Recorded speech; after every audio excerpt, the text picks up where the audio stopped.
Notice ये आदेश E7 का क्या आदेश है सर? नोटिस के लिए आदेश अरे वो सब तो ठीक है मेरे भाई। जी लार्ड कौन सा 36 क्या आदेश क्या है सर? लार्ड साहब इसमें 125 में एक पक्षी आदेश हुआ था, तो हमने फिर लोअर कोर्ट में ही ट्रायल कोर्ट में उसके खिलाफ हमने रिवीजन फाइल की और 9/13 का आवेदन लगा दिया था। हमारा केस वहाँ पेंडिंग था और फिर मैं माननीय उच्च न्यायालय में आया तो लार्ड साहब माननीय कोर्ट ने डायरेक्शन दिया कि 30 दिवस के अंदर जो है इनके पिटीशन जो है पक्षी है आदेश उसको गुण दोष के आधार पर निराकरण करें। आपके खिलाफ एक पक्षीय आदेश हुआ था 125 में। जी लार्ड साहब, फिर मैं 9/13 का आवेदन लगा दिया लार्ड साहब, मेरा पेंडिंग था। मेरे लोअर कोर्ट अपीलेट कोर्ट 125 में 9/13 कैसे लगेगी सर?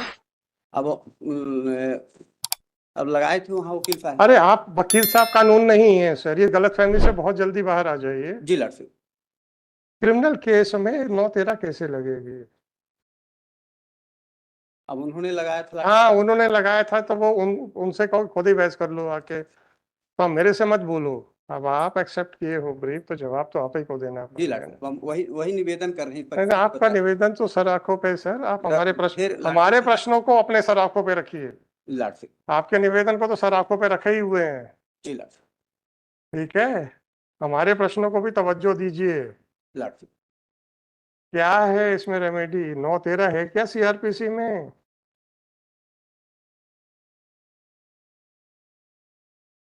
वकील साहब ने लगा दिया तो वो कानून बन गया। ऐसी बहस करेंगे तो हमको तो 2 सेकंड लगेंगे। नहीं लार्ड साहब, हम परिस्थिति बताएं लार्ड साहब। परिस्थिति तो वकील साहब कानून है क्या, ये भी बता नहीं दीजिए। कानून नहीं लार्ड साहब, नहीं है ना?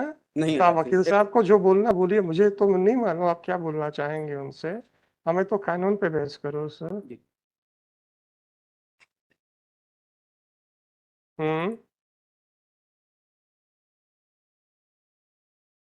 125 में रिवीजन के खिलाफ यहाँ पे लार्ड साहब एमए होती है। फुल बेंच क्या है सर? अब इसमें जो लार्ड साहब मार्गदर्शन हुआ है सर, अमेंटिबिलिटी में लगा है लार्ड साहब, तो मेंटेनेबिलिटी पे लगा है, फुल बेंच है।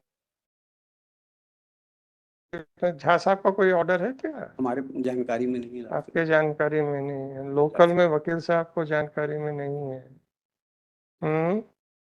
और फिर हमारा वहाँ आदेश लार्ड साहब ने जब हम माननीय कोर्ट का डायरेक्शन हुआ कि 30 दिवस के अंदर कर, तो उन्होंने ये कह के खारिज कर दिया कि ये आदेश जो ये आवेदन मेंटेनेबल नहीं। क्रिमिनल रिवीजन सीआरपीसी में 9/13 पढ़ के बता दीजिए ना सर, मैं कहाँ मना कर रहा हूँ।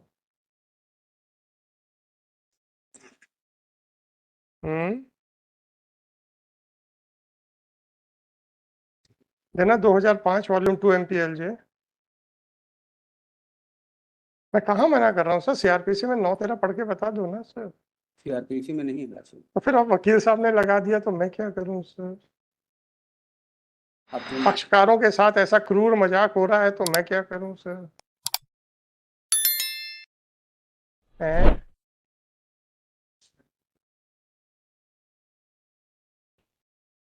ऐसे क्रूर मजाक को हम क्या करें सर, ये तो बताइए।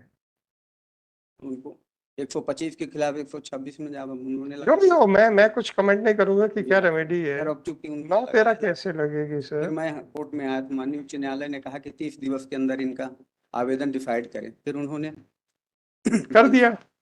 हाँ कर दिया लार्ड साहब। फिर क्या हुआ? उन्होंने कहा कि नहीं ये 13/9 का आवेदन जो है मेंटेनेबल नहीं। बिल्कुल सही है, जी हम भी तो वही पूछ रहे हैं आपसे। जी हम्म जी, ये आवेदन हमने अपनी हम पिटीशन भी पे तो लगाया। आपसे पूछ रहे हैं। चलिए सर, बहुत पूछ लिया। आपका कहना है कि सर वकील साहब ने लिखा दिया था, तब हम क्या करें? अब जो अब उचित उचित तो यही है कि सर खारिज हो रही है, मेंटेनेबल नहीं है। तो लिबर्टी दे दें लाठी, जिसमें कहें तो हम फाइल कर देते नहीं, हैं। हम क्यों कहेंगे सर? किसमें आएगा इसमें साहब देखिए, हमने अक्टूबर 2016 से वकालत छोड़ दी है। लाट साहब हम लोग जूनियर, हम तो यही सीखते हैं ना लाट साहब। मार देखिए मैं आपको एक चीज कहूं, जी अभी तो आप अकेले खड़े हैं, अगर आपके खिलाफ की पार्टी के भी वकील साहब खड़े हों और हम आपको सलाह दें, देखो ऐसा नहीं है ऐसा करो, तो आप जीत जाओगे, तो आपका विरोधी पक्षकार बोलेगा कि आपको क्या व्यक्तिगत हित है कि जो वकील साहब को पढ़ा पढ़ा के बता रहे हो कि ऐसा ग्राउंड लो तो ही जीतोगे, नहीं तो हम नहीं जीतोगे। अब आप ये बताइए, जितनी भी ट्रांसफर एप्लीकेशंस लगती हैं, मैक्सिमम ये ग्राउंड नहीं होता है कि कोर्ट ने ओपन कोर्ट में ऐसा बोला है जिससे कि ऐसा प्रतीत होता है कि वो विरोधी पक्ष को जिताने के लिए आतुर है, होता है ना सर? हम लोग क्या करें सर? अब आप जबकि जिसको जस्टिस कहते हैं, हम भी उसको जस्टिस कहते हैं। डॉक्टर साहब इसमें आप जो बर्डन हमारे ऊपर डालते हो, हम वो वकील साहब के ऊपर बर्डन है, दो हमारे सौ ऊपर। सत्ताईस में लगाए, 227 में तो सर MP CRPC 207/2020 कानून बता दो सर, 227 में कानून बता दीजिए सर। तो उसमें दो सुपरविजन पावर्स हैं, बिल्कुल है। तो 482 क्या है? 482 क्या है? 482 क्या है सर? उसमें ये आपके 9/13 मेंटेनेबल है कि नहीं, इसकी बात कर रहा हूं। वहां 227 नहीं लगता फैमिली कोर्ट में। मेरा प्रश्न है, 9/13 फैमिली कोर्ट में मेंटेनेबल थी क्या? सीधी सी बात है, उतना आंसर दीजिए मुझे। आप कहते हैं वकील साहब ने लगा दिया था तो इसलिए मेंटेनेबल है, हम ये नहीं कह रहे हैं लाख में तो फिर जवाब दो ना। अब ये इसमें अरे आप तो जवाब दो ना मुझे। इसमें अच्छा चलो सर, बहुत समय खराब कर लिया हमने, कोई मतलब नहीं इसके आगे। 207/2024 This Liberty then miscellaneous article. petition under Article 226 of Constitution of India has been filed seeking the following relief. The office has raised an objection that a miscellaneous petition under Article 227 of Constitution of India is not maintainable. Accordingly, the counsel for the petitioner seeks for withdrawal of this petition with liberty to avail the statutory remedy available to the petitioner. With the force and liberty, the petition is dismissed as withdrawn. हमने liberty दे दी है sir, जरा देख लीजिए। जी झा साहब का जो judgement है full bench का, वो भी देख लीजिए। राइट जी चल 38 विनय सिंह बघेल 37 का क्यों है?